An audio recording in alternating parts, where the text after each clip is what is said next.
Hello, and welcome to Catholicism in the Car. My name is Parker Zerbal.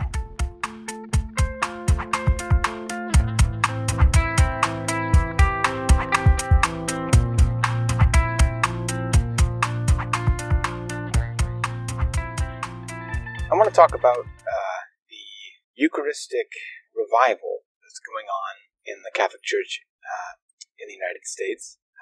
I've been put on a committee at my parish for organizing events and promoting devotion to the Eucharist throughout these next few years of this revival. In our diocese, it's starting off with a Corpus Christi procession, a Eucharistic procession, in a city in the middle of our diocese in Warsaw, Indiana. And hopefully, a lot of people will come, will make a pretty big impact. But most importantly, I hope it revives Catholics' faith in the Eucharist. I think the statistic is something like 20% of practicing Catholics believe in the real presence of Jesus Christ in the Eucharist. And I think I've mentioned before in another episode, but because of this Eucharistic revival, I've been doing a lot of research, compiling magisterial texts from throughout the Church's history. So far, I've basically only been going through the Church councils. There's a lot there. I've been pretty surprised at how much there is regarding the Eucharist within the Church councils, even quite early councils. There's references to in the First Ecumenical Council of Nicaea, which occurred in 325 AD, to deacons who were trying to give communion, the Eucharist, to bishops or priests. And you can see why this would be a problem. It's unfitting that the deacon who does not confect the sacrament give it to the bishop or priest, being the ones who do confect the sacrament.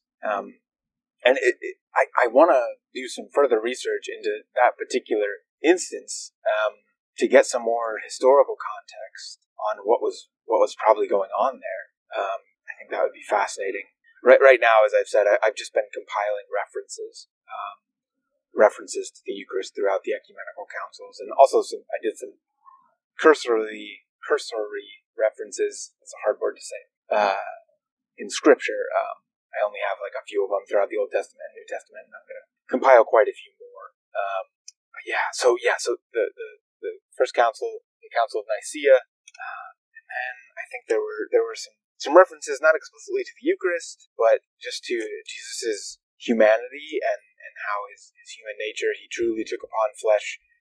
This was the main reason for the calling of the Council of Ephesus, which was that would have been 431, maybe? It wasn't that much longer. It wasn't very long after the Council of Nicaea. Anyway, I'm kind of forgetting the dates here. But the Council of Ephesus. So there was a lot of references to Jesus' humanity because I think it was Nestorius at that point was trying to emphasize Jesus' divinity to the exclusion of his humanity. That's a very much an oversimplification, and I know a lot of people say that Nestorius actually didn't hold to such ideas.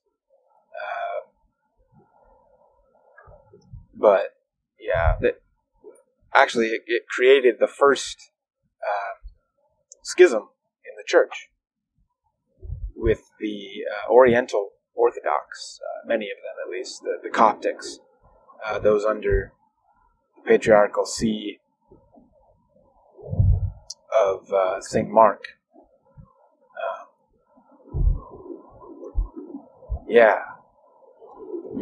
So a lot of people don't know that there was this much earlier schism.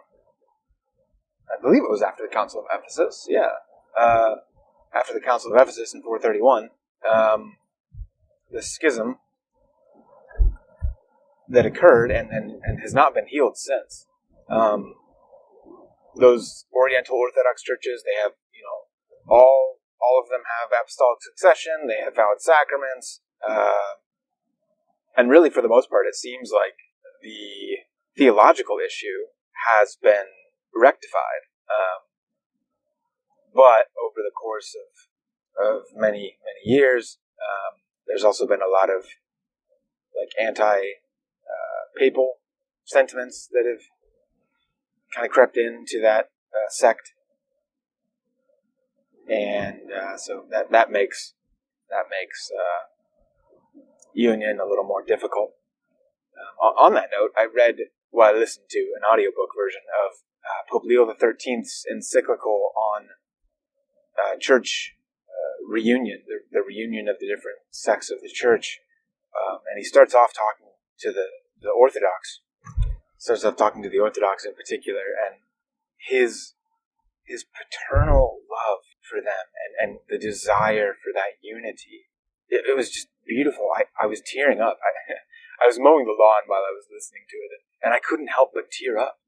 Because can you just imagine if both lungs of the church, I think it was JP2 who coined that phrase, if both lungs of the church were working again, if the Eastern and the Oriental Orthodox were and the Latins, we were all able to come into union with each other. Because really all that divides us now is the issue of the papacy. And Pope Leo XIII mentions this, that really all that divides us is the papacy. And of course, Leo XIII is he's writing this after the First Vatican Council. So a lot of Orthodox claim that the First Vatican Council poses quite a big obstacle to reunion, just because of the statements particularly on papal jurisdiction. But what's interesting is that Leo XIII in this encyclical, he says explicitly, we will ensure that you have all of your authority that you have now over your particular churches. He ensures this. And I think there have been other popes more recently who've done the same thing. I believe JP2 and probably Paul VI also said things in a similar vein.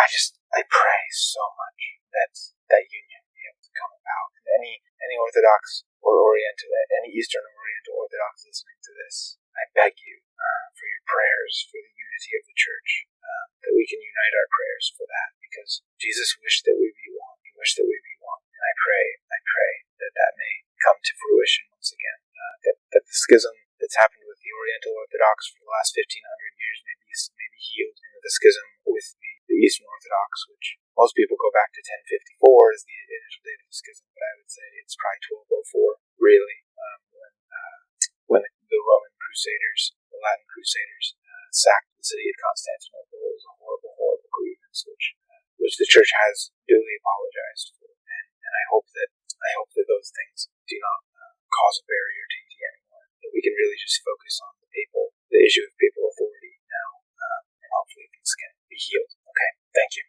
Oh, real quick, please feel free to subscribe to any of my podcasts on any of the podcast players. Find me on YouTube. Please subscribe on YouTube if you enjoy this content. Like me on Facebook, like the Catholicism in the Car channel on Facebook.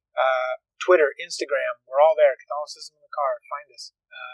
Let's see. And then I also have a Patreon account if you wish to support what I do at this podcast and this YouTube channel. And then you can also support us on anchor.fm. There's a support button there you can click on. I also have links to all this on my website's support page at www.catholicisminthecar.com. Thanks and God bless.